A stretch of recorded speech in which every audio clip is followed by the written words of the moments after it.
দাজ্জালের নাম তো আপনারা শুনেছেন। ভয়ঙ্কর ডেঞ্জারাস একটা ক্যারেক্টার। পৃথিবীর শুরু থেকে শেষ পর্যন্ত এর চেয়ে বড় ফিতনা আসেনি, আসবেও না। দাজ্জালের ফিতনা। সে তার এক চোখ থাকবে, আরেক চোখ এরকম বন্ধ থাকবে। এখানে লেখা থাকবে কাফারা। কোনোভাবেই তাকে দমানো যাবে না, হত্যা করা যাবে না। আল্লাহ নবী ঈসা আলাইহিস সালাম তাকে হত্যা করবেন। তো যে ব্যক্তি সূরা কাহাফ তেলাওয়াত করবে, সূরা কাহাফের প্রথম 10 আয়াত বিশেষ করে মুখস্থ রাখবে, আল্লাহ তাআলা উসিমা মিন ফিতনাতিদ দাজ্জাল, দাজ্জালের ফিতনা থেকে তাকে বাঁচাবেন। তা আমরা দাজ্জালের ফিতনা থেকে বাঁচতে চাই কি চাই না? আমরা যেন সূরা কাহাফের প্রথম 10 আয়াত মুখস্থ করি। সূরা কাহাফ যেন জুমার দিন আমরা তেলাওয়াত করি। So now the question arises, what is the relationship of Suratul Kahf with Dajjal? দাজ্জালের সাথে সূরা কাহাফের রিলেশনটার কারণ কি? একটা মেকানিজম তো এখানে আছে। এত সূরা থাকে, রাসূল সাল্লাল্লাহু আলাইহি ওয়াসাল্লাম কেন বলেন যে সূরা কাহাফ পড়লে দাজ্জালের ফিতনা থেকে বাঁচবে? কারণটা কি? এর কারণ হচ্ছে দাজ্জাল আমাদেরকে যে সমস্ত জিনিস দিয়ে ফিতনায় ফেলবে, ওই ফিতনাগুলোর সলিউশন আল্লাহ তাআলা সূরা কাহাফের ভিতরে রেখে দিয়েছেন। দাজ্জাল 4টা জিনিস দিয়ে আমাদেরকে ফিতনায় ফেলবে। দ্যাটস ট্রায়াল অফ ফেথ, এক নাম্বার। ঈমানের পরীক্ষা সে আমাদেরকে ফেলবে, আমাদের বিশ্বাস নিয়ে ছিনিমিনি খেলবে সে। এটার সলিউশন আছে সূরা কাহাফ, আমি বলবো আস্তে আস্তে। 2 নম্বরে দাজ্জাল আমাদেরকে ফিতনায় ফেলবে দ্য ট্রায়াল অফ ওয়েলথ, সম্পদ দিয়ে সে আমাদেরকে ফিতনায় ফেলবে। 3 number the trial of knowledge, জ্ঞান দিয়ে সে আমাদেরকে ফিতনায় ফেলবে। 4 number the trial of power, ক্ষমতা দিয়ে সে আমাদেরকে ফিতনায় ফেলবে। দাজ্জাল 4টা জিনিস দিয়ে আমাদেরকে পরীক্ষায় ফেলবে। কয়টা? এক হচ্ছে ঈমানি পরীক্ষা, 2 হচ্ছে সম্পদ দিয়ে পরীক্ষা, 3 হচ্ছে জ্ঞান দিয়ে পরীক্ষা, 4 হচ্ছে ক্ষমতা দিয়ে পরীক্ষা। সে ঈমানের পরীক্ষায় আমাদেরকে ফেলবে। সে এসে বলবে আমি তোমার রব, এবং এটা প্রমাণ করার জন্য যা যা দরকার আল্লাহ তাআলা তাকে সব দিবেন। সে সব করতে পারবে। সে বলবে আমি তোমার রব। যদি বিশ্বাস না হয়, তোমার বাবাকে যদি জীবিত করে বিশ্বাস করবে? অনেকে বলবে হ্যাঁ আমার আব্বাকে জীবিত করে দেখান। তো তার বাবাকে ঠিকই সে জীবিত করে ফেলবে। আসলে শয়তান তার বাবার সূরত নিয়ে সামনে দাঁড়াবে। আরে তাই তো, এটাই তো আমার বাবা, এটাই তো আমার দাদা। মানুষ ফিতনায় পড়ে যাবে, ঈমানের ফিতনায়। সে ভাববে আসলে এটাই বোধহয় আমার রব, এবং তাকে এত ক্ষমতা দেয়া হবে, তার ডান দিকে থাকবে জান্নাত, বাঁ দিকে জাহান্নাম। তার কাছে আল্লাহ এটা দিবে। যে তার কথা শুনবে তাকে সে জান্নাতে ঢুকাবে, কিন্তু জান্নাতে ঢুকে সে জাহান্নামের শাস্তি ভোগ করবে। এটা তার বাইরের মানুষ বুঝবে না, অ্যাপারেন্টলি এটা জান্নাত।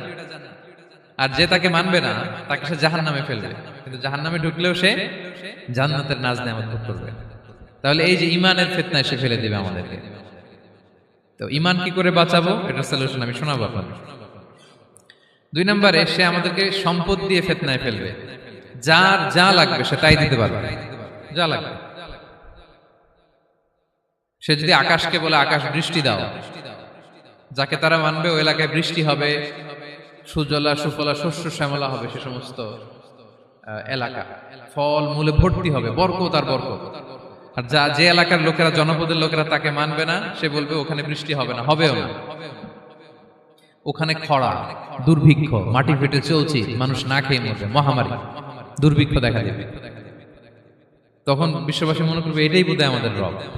তার মানে সম্পদ দিয়ে ফিতনায় ফেলে দিবে। 3 নম্বর হচ্ছে নলেজ, তার জ্ঞানের কাছে গোটা বিশ্ব হার মানবে। পূর্বের পরের যত জ্ঞান আছে সব আল্লাহ তাকে দিবে। ইলমুল আউয়ালিন ওয়াল আখিরিন, এমন কোন প্রশ্ন নেই যেটা দিয়ে তাকে আটকানো যায়। যাই জিজ্ঞেস করবেন সব জানতা, সব বলে দেয়। ভবিষ্যৎবাণী বলে দিবে, বলবে আগামীকাল ওইখানে অমুক দেশে বোমা বিস্ফোরণ হবে, হবে ওইখানে, ওখানে দুর্ভিক্ষ হবে, হবে, ভূমিকম্প হবে, হবে। সে যা বলবে তাই হবে। তার জ্ঞানের এই বহর দেখে মানুষ ফিতনায় পড়ে যাবে। 4 নম্বর হচ্ছে দ্য ট্রায়াল অফ পাওয়ার, ক্ষমতা। তার ক্ষমতার সামনে সবকিছু একেবারে ছিন্ন বিচ্ছিন্ন হয়ে যাবে, এত ক্ষমতা হবে তার। সে যেমনটি বলবে তেমনটি করতে হবে। বাতাসের চেয়ে দ্রুত বেগে সে এক দেশ থেকে আরেক দেশে চলে যাবে। তো তার এই সমস্ত অলৌকিক ক্ষমতা দেখে মানুষ ফিতনায় পড়ে যাবে। এবং এই ফিতনা, এই পরীক্ষার মুহূর্তগুলোতে মানুষ কিভাবে নিজেকে ধরে রাখবে তার সলিউশন আল্লাহ তাআলা সূরা কাহফে দিয়েছেন। এই 4টা ফিতনা থেকে বাঁচার জন্য আল্লাহ সূরা কাহফে 4টা ঘটনা উল্লেখ করেছেন। কয়টা? 1 নাম্বার হচ্ছে আসহাবে কাহফ, যুবকদের ঘটনা, 7 জন যুবকদের ঘটনা। ঈমান কি করে বাঁচাবেন, সলিউশন ওখানে। সম্পদ দের ফিতনা থেকে কিভাবে নিজেকে বাঁচাবেন, এজন্য একজন বাগানওয়ালার ঘটনা আল্লাহ সেখানে বলেছেন। জ্ঞানের ফিতনা থেকে কি করে বাঁচবেন, এজন্য আল্লাহ তাআলা মুসা আলাইহিস সালাম এবং খিজির আলাইহিস সালামের ঘটনা সেখানে উল্লেখ করেছেন। আর ক্ষমতার ফিতনা থেকে কি করে বাঁচবেন এটা বোঝানোর জন্য আল্লাহ তাআলা যুলকারনাইনের ঘটনা উল্লেখ করেছেন। চারটা ফিতনা থেকে বাঁচার জন্য কয়টা ঘটনা?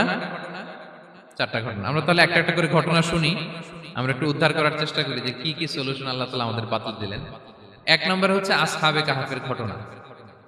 এটা 250 খ্রিস্টাব্দের সময়কালে রোমান সাম্রাজ্যের একজন বাদশা ছিল, নাম দাকিয়ানুস। প্রতাপশালী বাদশা, পৌত্তলিক, মূর্তির পূজা করে।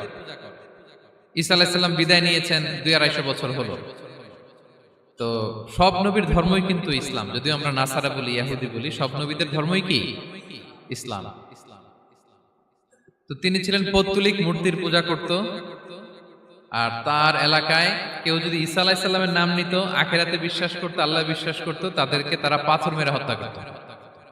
এজন্য ভয়ে কেউ ঈসাই ধর্মে ঈমান আনতো না, মানে ইসলামে ঈমান আনতো না। এই রাজার ভয়ে সবাই মূর্তির পূজা করত। কিন্তু 7 জন যুবক ছিল, তারা স্রোতে গা ভাসিয়ে দেয়নি। স্রোতের বিপরীতে তারা ঈমান নিয়ে দাঁড়িয়েছে। তারা ঈসা আলাইহিস সালামের রেখে যাওয়া সত্য ধর্মের উপর ঈমান এনেছিল, আখিরাতে তারা বিশ্বাস করত। তো এই 7 জন যুবকের কথা ছড়াতে ছড়াতে রাজা দাকিয়ানুসের কাছে চলে যায়। উনি তো রেগে মেগে আগুন, ডেকে পাঠালো 7 জনকে। তো তাদেরকে জিজ্ঞেস করলো, তোমরা কাকে মানো? বলতেছে, এক আল্লাহকে মানি। সাহসী, খুবই সাহসী। বলতেছে, তুমি কি জানো তোমরা কার সামনে কথা বলতেছো? আমি তো তোমাদেরকে মৃত্যুদণ্ড দিতে পারি। তারা বলে, দেন, কিন্তু আমরা সব বিসর্জন দিলেও ঈমান বিসর্জন দিতে পারবো না। সুবহানাল্লাহ। তিনি বললেন, তোমরা যুবক মানুষ, রক্ত গরম, আবেগে কথা বলতেছো, 3 দিন সময় দিলাম, যাও। ঈসার নাম ভুলে যাও, আখিরাত ভুলে যাও, আল্লাহর নাম ভুলে যাও। 3 দিন পরে তোমাদেরকে আবার ইন্টারভিউ নেব। ওই দিন যদি একই কথা বলো, পাথর মেরে 7 জনকে দুনিয়া থেকে উড়িয়ে দেব। তারা চলে গেল। এবার 7 বন্ধু মিলে পরামর্শ করতে লাগলো, কি করতে পারি আমরা, এই গুণে ধরা সমাজকে আমরা কিভাবে বাঁচাবো, এই পৌত্তলিকতার ছোবল থেকে এই ইফসিস নগরীকে বাঁচাবো কি করে। নগরীটার নাম ছিল ইফসিস নগরী। বর্তমানে এটা তুরস্কের ইজমির শহরে অবস্থিত। এখনো জায়গাটা প্রত্নতাত্ত্বিকদের ওই ইয়েতে এটা সংরক্ষিত, এখনো টুরিস্টরা যায়। তো তারা বলল, আমরা ঈমান বিসর্জন দিব না, যদি আমরা ওদের কথা মেনে নেই আমরা তো মুশরিক হয়ে গেলাম। চলো আমরা এক কাজ করি, আমরা এলাকা ছেড়ে দিই। এই 7 যুবক আল্লাহর উপর ভরসা করে তারা বাড়ি ঘর, আত্মীয় স্বজন সব ছেড়ে দিয়ে, লোকালয় ছেড়ে দূরে একটা পাহাড়ের ভেতরে আশ্রয় নিল। পাহাড়ের ভেতরে একটা গুহা ছিল, এই গুহাকেই আরবিতে বলে আল কাহাফ। কি বলে? এই সূরার নাম কি? সূরাতুল কাহাফ। তো তাদের সাথে সাথে একটা কুকুরও যাচ্ছিল। তারা বারবার তাড়িয়ে দেওয়ার চেষ্টা করতেছিল কুকুরটাকে, যাতে না যায়, কিন্তু এই কুকুর শুধু কান্না করে তাদের সাথে যাওয়ার জন্য ঘেউ ঘেউ করতেছিল। এই কুকুরটাকেও সাথে নিল। ভালো মানুষদের সাথে থাকলে কি হয় দেখেন, এই কুকুরের কথা, যেহেতু 7 জন ইমানদারের সাথে একটা কুকুর ছিল, এই কুকুরের কথা আল্লাহ সূরাতুল কাহাফে উল্লেখ করে দিয়েছেন। ওয়া কালবুহুম বাসিতুন যিরাআইহি বিল ওয়াসি। তো তারা ভিতরে গেল, যে প্রচন্ড ক্লান্ত, তারা ঘুমিয়ে পড়ল। কি করলো? এই এক ঘুমে আল্লাহ 309 বছর কাটাই দিলেন। কয়শো 9 বছর? 9 বছর। ঘুম, সব ঘুম, প্রচন্ড ঘুম, ঘুম যেন আর কাটে না। 309 বছর পরে এরা জাগলো। এখন খুব ক্ষুধা, ঘুমে আর মোর ভাঙতেছে। আর একজন জিজ্ঞেস করতেছে, কি লম্বা সময় ঘুম দিলাম কোথায় আমরা? একজন বলতেছে, হ্যাঁ মনে সারাদিনই ঘুমাইছি আমরা। আরেকজন বলতেছে, না না সারাদিন না, দিনের কিছু অংশ হয়তো ঘুমাইছি। আসলে কয় বছর ঘুমাইছে? 309 বছর। তো এদিকে সভ্যতার তো চেঞ্জ। এখানে ওই দাকিয়ানুস মরে, এর ছেলে মরে, এর নাতি মরে, পুতি মরে, এখন 6ষ্ঠ নম্বর রাজা আসছে। প্রজন্মের পর প্রজন্ম তো শেষ। 309 বছরে কমপক্ষে 4-5টা জেনারেশন চেঞ্জ হবে। তো জেনারেশন চেঞ্জ হয়ে, এলাকা চেঞ্জ হয়ে, তারা যে স্বপ্ন দেখেছিল এই ইফসিস নগরীতে কালিমার পতাকা উঠবে, তাদের স্বপ্ন আল্লাহ বাস্তবায়ন করেছেন। 309 বছরের ব্যবধানে এই এলাকার সবাই মুসলিম হয়ে গেছে। আল্লাহ চাইছিলেন ওদেরকে দেখাবে, এটা ওদের স্বপ্নটা যে বাস্তবায়ন হয়েছে এটা দেখাবে। তো ঘুম থেকে উঠছে, একজনকে তারা বললো যে লুকায় লুকায় চাদর মুড়ি দিয়ে কিছু রুটি নিয়ে আসো বাজার থেকে, যাতে তোমাকে না চিনে। চাদর মুড়ি দিয়ে যাও। কিছু পয়সা ছিল, মুদ্রা দিয়ে দিস। তো তো সে যে যখন দোকানদারের কাছ থেকে রুটি নিছে আর মুদ্রা দিছে, দোকানদার বলে এই মুদ্রা কোথা থেকে আসলো? 309 বছর আগে মালয়েশিয়াতে রিঙ্গিট ছিল কিনা জানি না, যেভাবে ওরা ট্রানজাকশন করতে পারে যেটা ছিল ওইটা যদি এখন কেউ দেয়, রাধুনী বিলাসে খাবার পাওয়া যাবে? হ্যাঁ। তো রুটিওয়ালা বলে তুমি বর্তমান সময়ের মুদ্রা দাও, এটা দিচ্ছ কেন? বলতেছে এটা তো বর্তমান সময়ের মুদ্রা। বলতেছে এই যে মুদ্রার মধ্যে দেখো কোন সালের সিল দেওয়া, এটা তো শত শত বছর আগে। বলতেছে কি বলে শত বছর আগে? আমি তো আজকে সকালেই বাজার করলাম, ওই বাজার করে যে টাকাগুলো ছিল ওইটাই তো পকেটে। বলতেছে বলে কি? নিশ্চয়ই তুমি গুপ্তধনের সন্ধান পেয়েছো, হিডেন ট্রেজার। বলো, মানে তার সাথে এদের কথাবার্তা কিছু মিলতেছে না। পরে তাকে ধরে ওই সময়কার রাজার কাছে নিয়ে গেছে। ওই রাজা আবার মুসলিম, সবাই মুসলিম তো হয়। সে যা বলে এরাও কেউ বিশ্বাস করে না, এরাও যা বলে এও বিশ্বাস করে না। আর এলাকা এর বাড়ি ঘর আসবে কোত্থেকে? এর নাতি পুতি যা আছে 5-6 পুরুষ তো মরে সবাই কবরে। তখন তার কথা শুনে সবাই অবাক। তো এটা মিলানোর জন্য তারা 309 বছর আগের দাকিয়ানুস বাদশার সরকারি যে নথিপত্র, ওই পুরাতন ছিঁড়া নথিপত্র তারা বের করলো। বের করে দেখে ঠিকই দাকিয়ানুস নামে এক বাদশা ছিল, আর অনেক শত শত বছর আগে মোস্ট ওয়ান্টেড 7 জন যুবক ছিল, যাদের ব্যাপারে এক্সিকিউশনের অর্ডার ছিল। এখন দেখে তারা অবাক। লম্বা ঘটনা আমি খুব শর্ট করে বলতেছি। পরে সবাই মিলে তাকে সহ ওই গুহায় গেল। গুহায় যাওয়ার পরে সে বাকিদেরকে ডাকতে গুহার ভিতরে ঢুকলো। আল্লাহ তাআলা 7 জনকে ওইখানে মৃত্যু দিয়ে দিলেন। চিরকালের জন্য এই 7 জন ঘুমায় পড়ল। আর এলাকাবাসী রাজা সহ ওইখানে তারা একটা মসজিদ নির্মাণ করলো। This is the story of আসহাবে কাহাফ। তো এলাকাবাসী যদিও মুসলিম হয়েছিল, কিন্তু আখিরাতের ব্যাপারে তাদের একটা সন্দেহ ছিল যে আসলে মানুষ মরার পরে কি আবার জীবিত হবে? মৃত্যুবরণ করার পরে আবার মানুষ জীবিত হবে? তাদের মনের মধ্যে একটা সন্দেহ ছিল যে আসলে মারা গেলে মানুষ আবার উঠতে পারে। তো তাদের এই সন্দেহ দূর করার জন্য আল্লাহ তাআলা এই 7 জনকে 309 বছর ঘুম পাড়িয়ে আবার জীবিত করলেন। সুবহানাল্লাহ বিহামদিহি। তাহলে ঈমান কিভাবে বাঁচাতে হয় এটার প্রেরণা আমরা এই 7 যুবকের কাছ থেকে পাই। এখানে যেটা আমরা শিখি প্রিয় ভাইরা, 1 নম্বর লেসন হচ্ছে আমাদের গুড কোম্পানি লাগবে, রাইটাস পিপল, মানে আমাদের সার্কেলটা ভালো হইতে হবে। তাদের 7 জনের সার্কেলটা খুব ভালো ছিল, ফলে তারা বিপথে যায় নাই এবং তারা এমন শক্ত সিদ্ধান্ত নিয়েছে যে আল্লাহ তাআলা সেটাতে বরকত দিয়েছেন, গোটা সমাজকে আল্লাহ তাআলা চেঞ্জ করে দিয়েছেন। এটা হচ্ছে 1 নম্বর লেসন। আপনি ঈমান বাঁচাতে হলে আপনার সার্কেল ভালো লাগবে। খুঁজবেন যে এলাকায় যাবেন ওখানে নামাজি সার্কেল কারা আছে, ওখানে জ্ঞানী গুণী সার্কেল কারা আছে, ওখানে ভালো কাজ করতে চায়, একে অপরকে সহযোগিতা করে, কল্যাণের পথের যাত্রী কারা আছে খুঁজতে হবে আপনাকে। খুঁজে ওই সার্কেলে আপনি যুক্ত হবে, তাইলে ঈমান বাঁচানো যাবে। ক্লিয়ার? 2 নাম্বার হচ্ছে the conflict between believers and disbelievers it's universal. সত্য মিথ্যার লড়াই এটা চিরন্তন, আজীবন থাকবে। এটা ওনাদেরও ছিল, এখনো আমাদের লড়াই করে যেতে হচ্ছে, আমাদের ভবিষ্যৎ প্রজন্মও করবে। এই লড়াইটা আমরা করে যেতে চাই। কি বলেন? হ্যাঁ, থামা যাবে না? আমরা থামতে আসিনি, আমরা এই লড়াইটা করে যাব। আমরা সত্যের কথা বলেই যাব ইনশাআল্লাহ। বলেন। 3 নাম্বার হচ্ছে যে লেসনটা আমরা পাই, অনেকগুলো লেসন, আমি খুব প্রেসাইজলি বলতেছি। যুবকরা চাইলে একটা সমাজকে পাল্টে দিতে পারে। এই পৃথিবীতে যত বড় বড় বিপ্লব হয়েছে এগুলো যুবকরা এনেছে। তারা হচ্ছে সভ্যতা গড়ার কারিগর। আসহাবে কাহাফ আমাদের এই সময়ের নওজওয়ানদের জন্য প্রেরণা। তারা আমাদের জন্য প্রেরণার বাতিঘর। তারা যেমনি ঈমানকে রক্ষা করেছে, আমাদের যুবকরা চাইলেও তাদের ঈমানি চেতনাতে স্পিরিট দিয়ে সমাজটাকে পাল্টে দিতে পারে। কি বলেন? এখানে বেশিরভাগই তো যুবক। হ্যাঁ, গুড সার্কেলে থাকবেন তো আপনারা? সত্যের পক্ষে সবাই থাকবেন তো? আল্লাহ তাআলা কবুল করুন। আচ্ছা, এবার 2 নাম্বার ছিল সম্পদের ফিতনা, কিভাবে বাঁচবেন। আসহাবে কাহাফের পরে সূরা কাহাফে আল্লাহ তাআলা একজন বাগানওয়ালার ঘটনা বলেছে। 2 জন বন্ধু, একজন একটু গরিব, সে বিশ্বাসী, আরেকজন ধনী, সে অবিশ্বাসী। তাকে আল্লাহ তাআলা বিশাল বড় খেজুরের বাগান আর আঙ্গুরের বাগান দিয়েছেন, বিশাল বড়, অনেক বড় বিজনেস ম্যাগনেট। তো এই সম্পদের অহংকার সে করত। সে প্রায় তার গরিব বন্ধুকে বলতো যে তোর চেয়ে আমার সম্পদও বেশি, সন্তানও বেশি, জনবল বেশি, লোকবল বেশি, অর্থবল বেশি, সব বেশি। অহংকারে তার পা মাটিতে পড়তো না। আর সে আখিরাতে অবিশ্বাস করত এবং সে বলতো যে এই সম্পদ আমারে বাঁচাবে, চিরকাল আমাকে স্মরণীয় করে রাখবে, এই সম্পদ কোনোদিন যাবে না।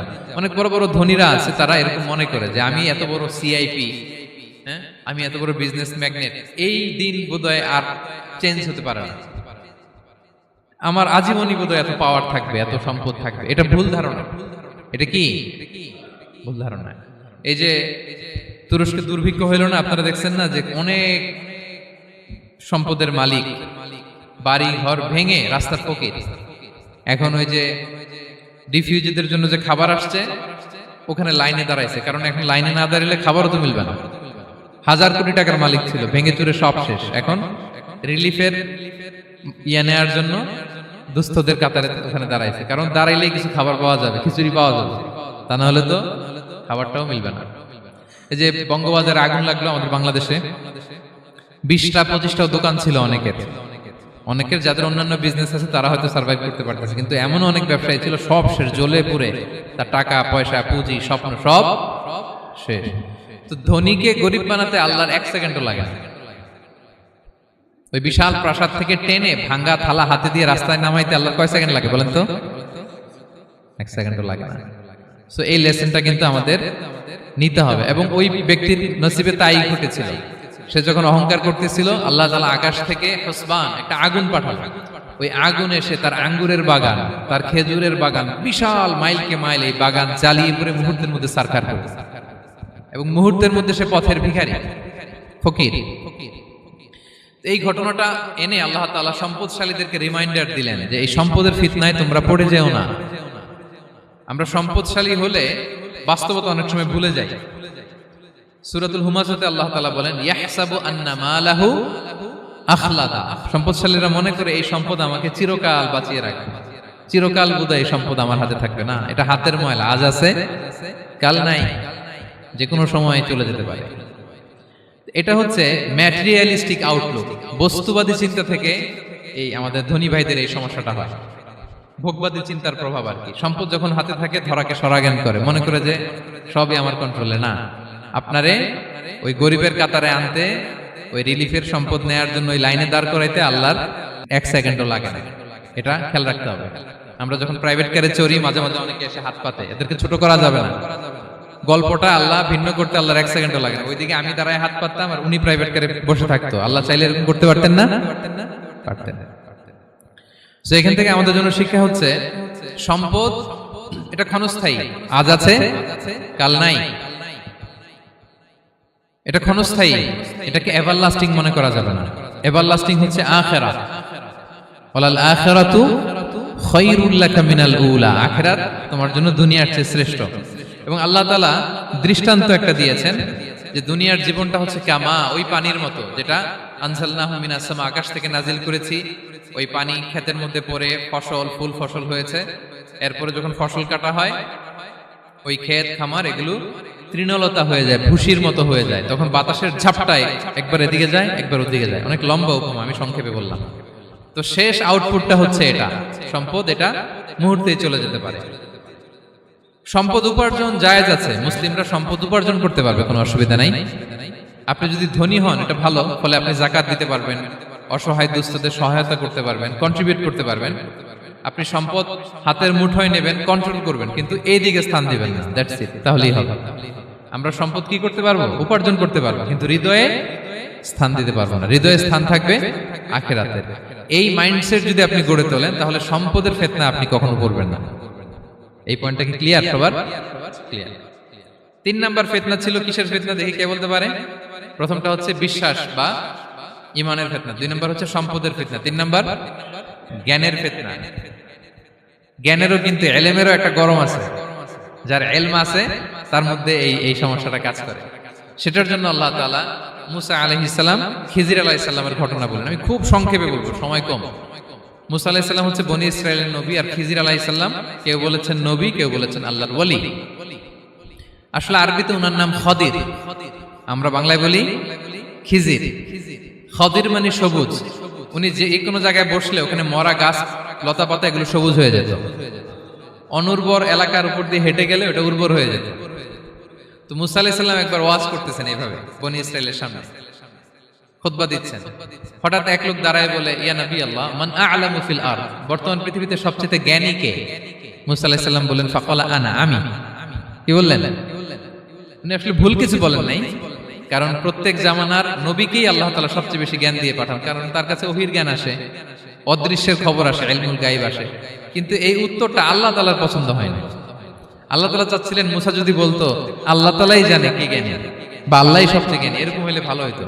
কিন্তু মুসা আলাইহিস সালাম কি বলছে? আমি। একজন প্রশ্ন করলো সবচেয়ে বড় জ্ঞানী কে? উনি কি বললেন? আমি। এই যে আমি এটাতে ঝামেলা আছে। আমি বড়, আমি জানি, আমি সব, দিস ইজ প্রবলেমেটিক। আল্লাহ এটা পছন্দ করলেন না। আল্লাহ তাআলা মুসা আলাইহিস সালামকে বললেন, মুসা তুমি যে বলছো তুমি জ্ঞানী, না তুমি জ্ঞানী না, তোমার চেয়ে বড় জ্ঞানী আছে। মুসা আলাইহিস সালাম বলে, তাই নাকি? আমার চেয়ে বড় জ্ঞানী কে? তো আল্লাহ তাআলা বললেন, ইযহাব ইলা মাজমাইল বাহরাইন, দুই সাগর বা দুই নদীর মিলনস্থলে যাও, ওখানে আমার এক বান্দা আছে তোমার চেয়েও জ্ঞানী। মুসা আলাইহিস সালাম বললেন, তাই নাকি? তো আল্লাহ, আমি কিভাবে চিনব উনি কোথায় থাকে, কিভাবে বুঝবো? আল্লাহ বললেন, একটা বড় মাছ নাও, এটাকে ফ্রাই করো, এটাকে ফ্রাই করে একটা ঝুড়ির ভেতরে নাও, যেখানে এই মাছটা সাগরে ঢুকে যাবে ওখানে আমার বান্দাকে পাবে। তো উনি ওনার সহযোগী ইউশা ইবনে নুনকে নিয়ে হাঁটতে লাগলেন। হাঁটতে হাঁটতে এক জায়গায় ক্লান্ত হয়ে পাথরের পাশে বিশ্রাম নিলেন। ওই পাথর থেকে আবার এক ধরনের পানি বের হয়, এই পানিটারে বলে আবে হায়াতের পানি, মাউল হায়াত, জীবন নদীর পানি। এই পানি কোনো মৃত প্রাণী বা বস্তুর গায়ে লাগলে ওটা জীবিত হয়ে যায়। তো ওনারা পাথরে হেলান দিয়ে বিশ্রাম নিচ্ছিলেন, ওই পানি ওই ফ্রাই করা মাছের গায়ে লাগার সাথে সাথে মাছ জীবিত হয়ে ঝুড়ি থেকে বের হয়ে সাগরে ঢুকে গেছে। ওনারা আর খেয়াল করেন না। এরপর আবার হাঁটতে লাগলেন। হাঁটতে হাঁটতে যখন ক্লান্ত শ্রান্ত, তখন বলে, এই ইউশা, আমাদের ওই মাছ ফ্রাই মাছটা দাও, এখন খাই। ঝুড়ি খুলে দেখে মাছ নাই। মাছ গেল কোথায়? তখন ইউশা বলল, হয়তো আমরা যে পাথরের ওখানে বিশ্রাম নিয়েছিলাম ওখানে আমরা মিসিং, ওখানে হারাই ফেলছি। চলো চলো, আরে ওইদিকে তো যাইতে হবে আমাদের। উনি গেলেন, যে দেখে মাছ যে জীবিত হয়ে বালুর এদিকে নাড়াচাড়া করতে করতে সাগরে ঢুকে গেছে, ওখানে দাগ আছে। মুসা আলাইহিস সালাম ঢুকলেন সুরঙ্গ, ঢুকে দেখে চাদর গায়ে দিয়ে এক লোক শুয়ে আছে। সালাম দিলেন, আসসালামু আলাইকুম। ওই লোক চাদর আর সরায় না, ভিতর থেকে বলতেছে, ওয়ালাইকুম আসসালাম। তো চাদরের ভিতর থেকে উনি বলে, মান আন, তুমি কে? মুসা আলাইহিস সালাম বললেন, আনা মুসা, আমি মুসা। উনি বলেন, মুসা বনি ইসরাইল, বনি ইসরাইলের মুসা? বললেন, হ্যাঁ। কেন এসেছো? এবার চাদর খুললেন। বলতেছে, আপনার কাছ থেকে কিছু শিখতে আসছি। আল্লাহ বলছে, আপনি নাকি সবচেয়ে বড় জ্ঞানী। আমি ভুল করে বলে ফেলছিলাম আমি। আল্লাহ বলছেন যে আপনি নাকি জ্ঞানী। বলতেছে, না, তুমি আমার জ্ঞান নিতে পারবে না, ওই ধৈর্য শক্তি তোমার নাই। মুসা আলাইহিস সালাম বললেন যে আপনি যে কোনো শর্তে আমাকে একটু রাখেন কয়েকদিন আপনার সাথে, আমি রাজি। বললেন, না, তুমি পারবে না। মুসা আলাইহিস সালাম জোর করতে লাগলেন। অবশেষে খিদির আলাইহিস সালাম রাজি হলেন। বললেন, শর্ত হচ্ছে আমি যাই করি আর না করি আমাকে কোনো প্রশ্ন করা যাবে না। মুসা আলাইহিস সালাম বললেন, ওকে। সফর শুরু হলো। সামনে নদী, এক লোক তাদের নৌকা দিয়ে নদী পার করাই দিল। নদী পারাপারের পর খিজির আলাইহিস সালাম লাঠি দিয়ে নৌকার তলাটা ছিদ্র করে দিলেন। মুসা আলাইহিস সালাম বললেন, ইন্না লিল্লাহি, এটা আপনি কি করলেন? ওরা আমাদেরকে নদী পার করে দিল, আর যে ভাড়াটা আসছিল এটাও নিল না, আমাদেরকে সম্মান দেখালো, আপনি নৌকা ছিদ্র করে দিলেন। খিজির আলাইহিস সালাম বলছে, এই যে আমি বলছিলাম না তুমি ধৈর্য ধারণ করতে পারবে না, যাও, তোমার রাস্তায় তুমি, আমার রাস্তায় আমি। মুসা আলাইহিস সালাম আবার ক্ষমা চাচ্ছেন যে আপনি আমার ক্ষমা করেন, আমি তো ভুলে গেছি, আর প্রশ্ন করবেন না। চলতে লাগলেন। হঠাৎ বাচ্চারা খেলতেছে, এক বাচ্চাকে ধরে হত্যা করলেন খিজির আলাইহিস সালাম। এবার তো মুসা আলাইহিস সালাম রেগে গেছে, আপনি করলেনটা কি? একটা নিষ্পাপ ফুলের মতো শিশুকে হত্যা করলেন। খিজির আলাইহিস সালাম বলে, এই যে আমি জানতাম যে তুমি ধৈর্য ধারণ করতে পারবে না, তোমার রাস্তা এক, আমার রাস্তা আরেক, যাও। এবার মুসা আলাইহিস সালাম করজোর করতেছে যে this is the last chance, একটা ফাইনাল চান্স দেন, একটা সুযোগ দেন, আর আমি প্রশ্ন করব না, এটাই লাস্ট। বললেন, ওকে, ঠিক আছে। হাঁটতে হাঁটতে এক ইহুদি বসতির সামনে যে হাজির, দুজনই খুব ক্ষুধার্ত, খাবার চাইলো, এরা আবার কৃপণ, খাবার দিল না। তো খিজির আলাইহিস সালাম বললেন, ঠিক আছে, খাবার যেটা দিচ্ছেন আমরা চলে যাই। যাওয়ার পথে দেখতেছে এই এলাকার একটা দেয়াল ভেঙে পড়ে যাবে। তিনি বললেন, মুসা চলো এটা ঠিক করে দেই।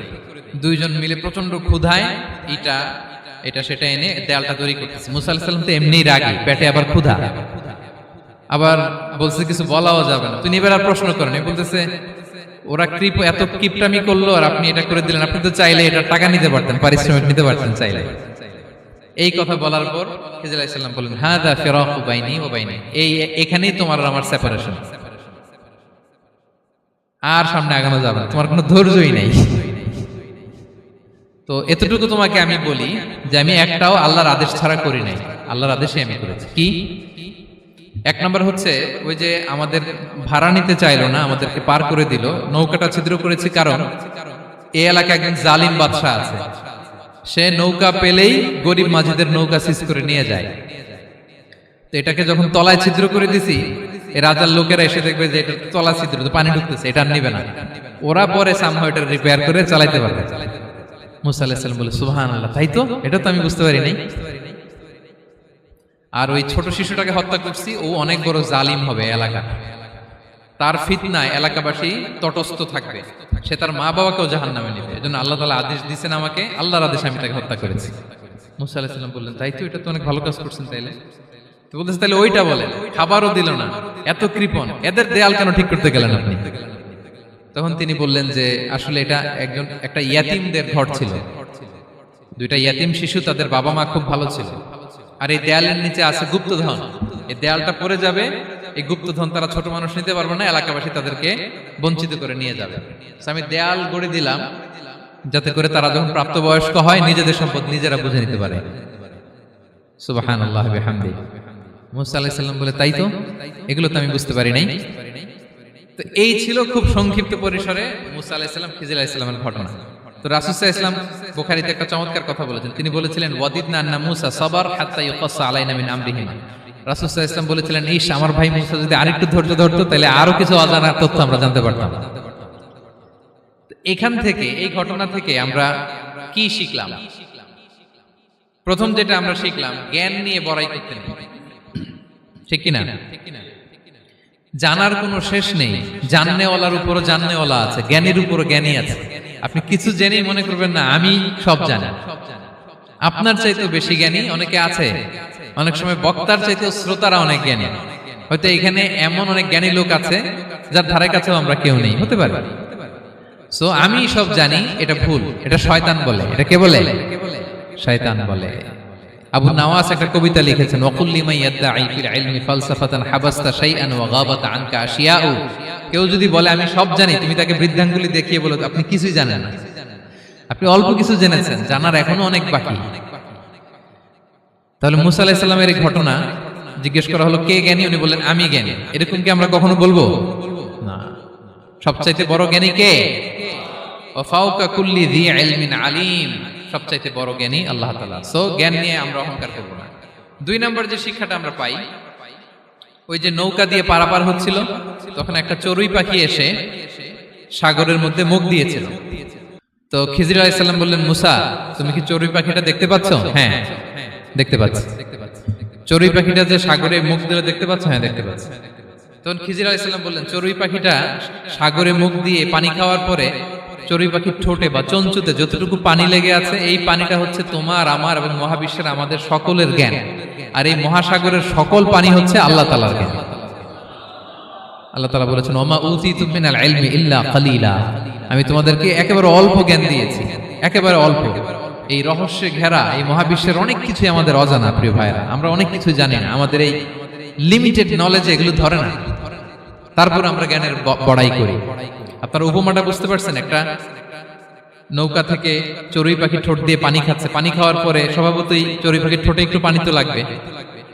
খিজির বললেন যে এই পানিটা হচ্ছে তোমার, আমার, পৃথিবীর সবার জ্ঞান, আর এই সাগরের বাকি পানিগুলো কার জ্ঞান? এবার বুঝতে পারছেন আল্লাহ তাআলার জ্ঞানের পরিধি। আমরা জ্ঞান নিয়ে যেন কখনো কি না করি, বড়াই না করি। জ্ঞান দুই ধরনের, একটা বাহ্যিক জ্ঞান, একটা অন্তর্নিহিত জ্ঞান। External knowledge, internal knowledge. আমরা যখন কোরআন হাদিস পড়ি আমাদের বাহ্যিক জ্ঞান অর্জন হয়। কোরআন হাদিস পড়লেই আপনি জ্ঞানী হয়ে যান। এটা কোরআন হাদিস পড়তে হয়, এটা ডাইজেস্ট করতে হয়, এটার উপর আমল করতে হয়। এই জ্ঞান অর্জন শেষে এরপরে আল্লাহর প্রিয় বান্দাদেরকে আল্লাহ অন্তরে ইলমের নূর দেন, ইলহাম দেন। That is the knowledge, that is the pure knowledge. আপনি হাফেজে কোরআন হয়ে ভাবেন না আপনি সব জানেন, আপনি বুখারী মুখস্থ করে ভাবেন না সব জানেন। এই সব জ্ঞান অর্জন করার পরে ইলমের নূর হাসিল হয়, সেটা আল্লাহ সবারে দেয় না। সো এই অন্তর্নিহিত জ্ঞান, দূরদৃষ্টি, farsightedness, that is the pure knowledge. এটার জন্য বছরের পর বছর, যুগের পর যুগ সাধনা করতে হয়। সেটার জন্য এই জ্ঞান অর্জনের জন্য তিনটা জিনিস করতে হয় ইলমের নূর অর্জনের জন্য। কয়টা? এক হচ্ছে বিনয়, দুই হচ্ছে সফর, তিন হচ্ছে সবর। আবার বলি, এক হচ্ছে বিনয়, দুই হচ্ছে সফর, তিন হচ্ছে সবর।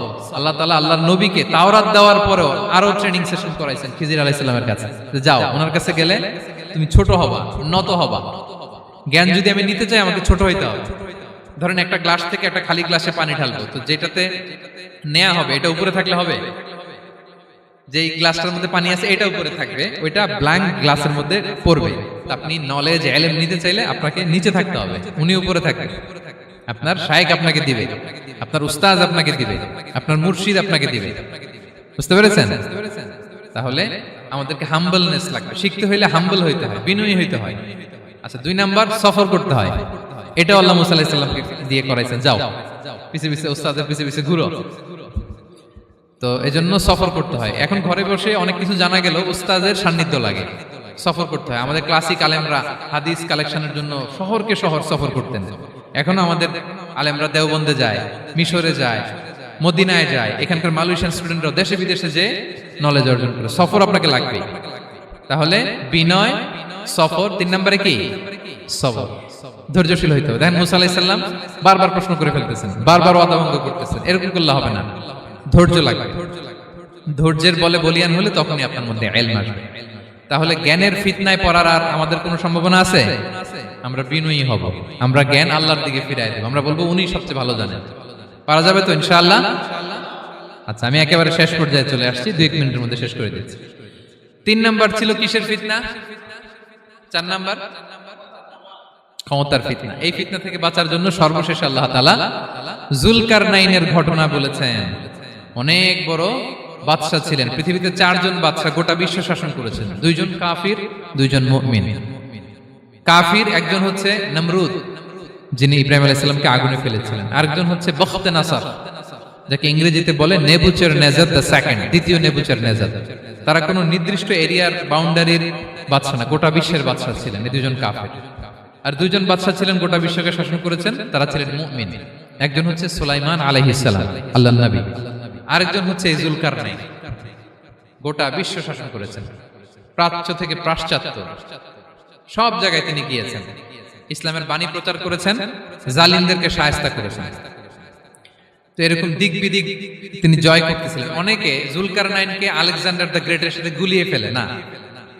ম্যাসিডোনিয়াতে যে আলেকজান্ডার দ্য গ্রেট ছিল, উনি আর যুলকারনাইন এক নন।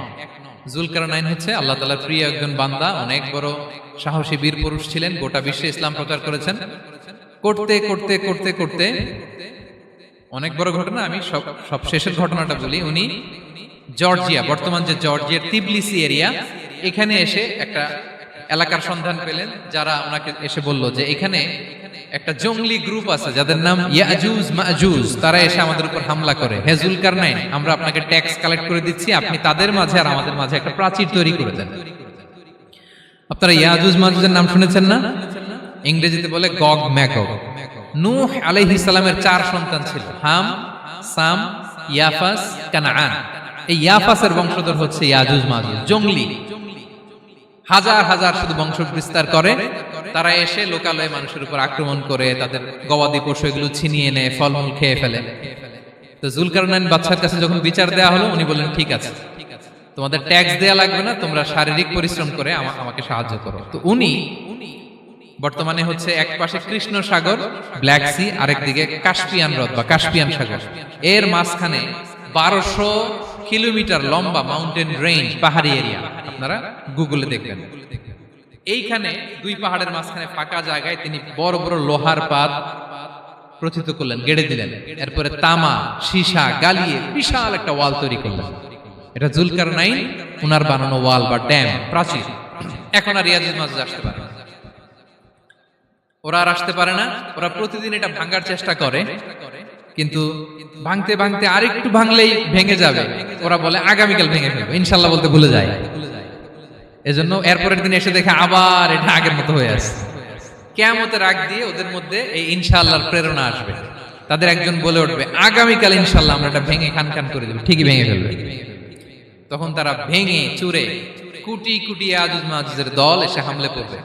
সামনে পড়বে তাবারিয়া সাগর, এক দল এসে তাবারিয়া সাগর এমন ভাবে খাবে, এই দল যাওয়ার পরে আরেক দল এসে এখানে যে সাগরে যে পানি ছিল এটা কল্পনাই করতে পারবে না। তারা পৃথিবীতে ফিতনা ফাসাদ করবে। ঈসা আলাইহিস সালাম তখন আসবেন, দোয়া করবে আল্লাহ তাআলার কাছে মুমিনরা, একটা মহামারী দিবে আল্লাহ তাআলা, ইয়াজুজ মাজুজের মধ্যে ওরা মরে যাবে সব।